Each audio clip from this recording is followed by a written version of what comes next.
Hello everyone, welcome to paramedical study hub. आज हम discuss करने वाले हैं operation theatre zoning part 4। Zone 4 actually क्या होता है? जोन 4 जो है वो एग्जैक्ट ऑपरेशन रूम जो है, ठीक है, जो ऑपरेटिंग रूम जो होता है एग्जैक्टली उसको ही जोन 4 कहा जाता है, जो फुल्ली 100% रेस्ट्रिक्टेड जोन होता है और 100% स्टेराइल जोन होता है। इसका मतलब रेस्ट्रिक्टेड जोन कि उधर कोई भी without permission, without proper authorisation allowed नहीं होगा। दूसरी चीज़ स्टेरिलिटी, या जिसको हम बोलते हैं स्टेराइल जोन। इसका मतलब वहाँ हम कोशिश करेंगे कि 100% हम इन्फेक्शन फ्री रहें, ठीक है। तो अब इसमें क्या क्या चीज़ें होती है वो हम डिस्कस करेंगे। पहली चीज़ देखिए, हाईएस्ट लेवल ऑफ स्टेरिलिटी, जो हम ऑलरेडी बता चुके हैं, ठीक है, कि ये वो एरिया है जहाँ पे हाईएस्ट लेवल ऑफ स्टेरिलिटी को मेंटेन करना पड़ता है, ठीक है। वहाँ पे जोन 3 का जो प्रॉपर अटायर है, जो प्रॉपर क्लोथ्स है, जो एक टेक्नीशियन या एक डॉक्टर को पहनने पड़ते हैं, वो क्या क्या है वो देखते हैं।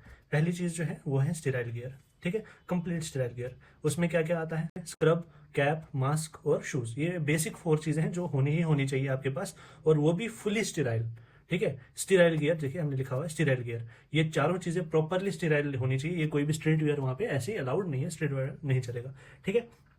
अब प्लस इनके बगैर और क्या क्या होना चाहिए? प्रॉपर स्टेराइल सर्जिकल गाउन होना चाहिए, ठीक है। स्टेराइल ग्लोव्स होने चाहिए, और आई प्रोटेक्शन भी कभी कभार हम यूज करते हैं, not every time, but I protection भी यूज कर सकते हैं, ठीक है, जो प्रॉपर गॉगल्स आते हैं ऑपरेशन थिएटर के लिए, ठीक है। चलिए, अब ऑपरेशन जो हमारा जोन 4 है, ऑपरेटिंग रूम जो है, उसमें क्या क्या चीजें हमारे पास होती है, ठीक है। पहली चीज जो है हमारी वो है ऑपरेशन टेबल, ठीक है। ऑपरेशन टेबल जो है ये सिंपल वही टेबल है जिसपे हम पेशेंट को लेटाते हैं, ठीक है। ये वो टेबल है जो सेंट्रल बेड जो है जिसपे हम पेशेंट को हमारा पोजीशन करते हैं फॉर द सर्जरी, ठीक है। नेक्स्ट है स्टीराइल फील्ड, ठीक है। स्टीराइल फील्ड का मतलब है जब हमने पेशेंट को, देखो ऑब्वियसली ये 100% स्टीराइल फील्ड होगा ही होगा। जोन 4 जो हमारा प्रॉपर पूरा रूम है वो फुली स्टीराइल तो होगा ही 100%, ठीक है। फिर भी स्टीराइल फील्ड जो है वो हम कहते हैं जो पेशेंट के आसपास का ये एरिया है, ठीक है, इसको स्टीराइल फील्ड के नाम से जाना जाता है, ठीक है। अब इंस्ट्रूमेंट ट्रॉली, या जिसको हम मायो स्टैंड बोलते हैं, ठीक है, क्या क्या होना चाहिए यहाँ पे? ठीक है, यहाँ पे एक इंस्ट्रूमेंट ट्रॉली या मायो स्टैंड होना चाहिए, जिसमें क्या क्या होता है, जो सारे स्टीराइल इक्विपमेंट्स है या टूल्स है जो हमारे काम आएंगे आगे इस सर्जरी में, ठीक है, वो यहाँ पे इसी स्टैंड में रखे जाते हैं, ठीक है। नेक्स्ट है हमारा एनेस्थीसिया वर्क स्टेशन, ठीक है। एनेस्थीसिया वर्क स्टेशन का मतलब ये यूजुअली ओवरहेड होता है, ठीक है। इसमें सारी चीजें होती है जो पेशेंट को गैसेस जो हमने डिलीवर करी है, एनेस्थेटिक गैसेस डिलीवर करनी है या वाइटल्स मॉनिटर करने हैं, तो ये ओवरहेड यहाँ पे होता है, ठीक है। नेक्स्ट है हमारी इमरजेंसी ट्रॉली, ठीक है, या जिसको इंडक्शन ट्रॉली के नाम से भी जाना जाता है। इसमें क्या होता है? इसमें स्पेसिफिक ड्रग्स या एयरवे मैनेजमेंट या एयरवे ट्यूब्स, ठीक है, वो सब चीजें इसमें होंगी, ठीक है। Next is our crash cart, ठीक है। क्रैश कार्ट एक बहुत ही बड़ा वास्ट टॉपिक है, ठीक है। सिंपल अगर हम समझाने की कोशिश करें, ये सिंपल एक लाइफ सेविंग यूनिट होती है, ठीक है, जिसमें डिफिब्रिलेटर और कार्डियक इमरजेंसीज के लिए चीजें होती है। मीन्स कोई भी इमरजेंसी अगर हमारी ड्यूरिंग सर्जरी आती है तो वो क्रैश कार्ट के थ्रू हम सॉल्व कर सकते हैं, क्योंकि उसमें हम उसी के लिए जो स्पेसिफिक इक्विपमेंट्स होते हैं रखते हैं, ठीक है। नेक्स्ट इज हमारा कॉटरी मशीन, ठीक है। ये जो है कॉटरी मशीन जो है सिंपल एक सर्जिकल इक्विपमेंट है, ठीक है, जो इलेक्ट्रिसिटी को यूज करते हुए टिश्यूज को कट करता है, ठीक है, और इंस्टेंट सील ब्लीडिंग भी जो है करता है। मतलब कि हम अगर कहीं पे भी कट लगाना हो, ठीक है, शॉर्ट सिंपल सिंपल कट्स अगर हमें कहीं पे भी इंसिजन्स देने हो तो हम कॉटरी मशीन के थ्रू कर सकते हैं, ठीक है। कॉटरी मशीन हमारा जो है ऑपरेशन थिएटर का एक इक्विपमेंट है। नेक्स्ट है हमारा लेप्रोस्कोपी इंस्ट्रूमेंट्स, ठीक है।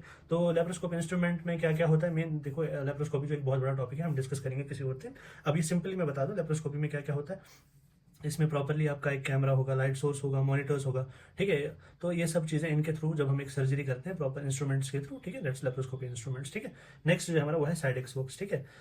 साइड एक्स बॉक्स क्या है? जो हम लेप्रोस्कोपी में इक्विपमेंट यूज करते हैं, ठीक है, उनको इंस्टेंट स्टेराइल करने के लिए हमारे पास एक बॉक्स होता है जिसको हम साइड एक्स बॉक्स बोलते हैं, ठीक है। ये क्विक डिसइंफेक्टेंट मान लीजिए इसको, ठीक है। ये हीट सेंसिटिव आइटम्स जैसे कैमरा है, ठीक है, हमारे स्कोप्स हैं जो भी हम इंसर्ट करेंगे, लाइट है, ठीक है, जो हम अभी लेप्रोस्कोपी इंस्ट्रूमेंट्स की बात कर रहे थे, ठीक है, उनको अगर हमें क्विक स्टेराइल करना हो, ठीक है, तो हम क्या करते हैं, इसमें साइड एक्स बॉक्स में उनको डिप करते हैं, ठीक है। नेक्स्ट ये सर्जिकल लाइट्स, ठीक है। सर्जिकल लाइट्स जो है हमारे नॉर्मल लाइट्स से थोड़ा बहुत डिफरेंट होता है, ठीक है। सर्जिकल लाइट्स जो है वो इस हिसाब से बनाई गई होती है कि उनका कोई शैडो नहीं होता, ठीक है। अगर मैं यहाँ पे देखिए काम कर रहा हूँ, ठीक है, तो मेरी हैंड का शेडो बड़ी मुश्किल से ही बनेगा, ठीक है, जस्ट बिकॉज क्योंकि ऊपर जो है एक रिंग लगा हुआ है, ठीक है, जो प्रॉपरली हर एक साइड से, अगर मैं हैंड यहाँ प्लेस कर रहा हूँ तो लाइट जो है हर एक एंगल से पड़ रही है, जिसकी वजह से शेडो जो है वहां पे बिल्कुल नहीं बन रही है, ठीक है। तो इसलिए वहां पे भी सर्जिकल जो है लाइट जो होती है बहुत ही स्ट्रॉन्ग, पावरफुल और पावरफुल लाइट होती है, जिसमें कोई भी शेडोज नहीं बनता, ठीक है, और हम एक वाउंड को या किसी भी चीज को बहुत ही क्लियरली उसके अंदर विजिबल कर सकते हैं, मतलब आसानी से देख सकते हैं, ठीक है।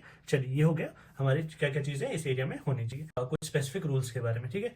पहला है डू नॉट टच रूल, ठीक है। जो भी हमारा स्टाफ है वो किसी भी यूजुअली ब्लू और ग्रीन चीज को टच नहीं करेगा। Why blue and green? Usually blue and green जो है हमारी स्टीराइल ड्रेप्स या ट्रेज जो है, जो हमारी ट्रेज होती है, अगर ट्रे है उसके ऊपर एक स्टीराइल ड्रेप बिछाई जाती है जो ब्लू कलर की होती है। पेशेंट के बेड पे जो बिछाई थी ग्रीन कलर की होती है। मीन्स या हम वाइस वर्सा भी इनको कर सकते हैं, ठीक है। तो यूजुअली हम किसी भी अनस्टीराइल चीज को कभी भी जो स्टाफ है वो टच नहीं करेगा, ठीक है। तो ये है आपका डू नॉट टच रूल, ठीक है। नेक्स्ट है एब्सोल्यूट मिनिमम ट्रैफिक।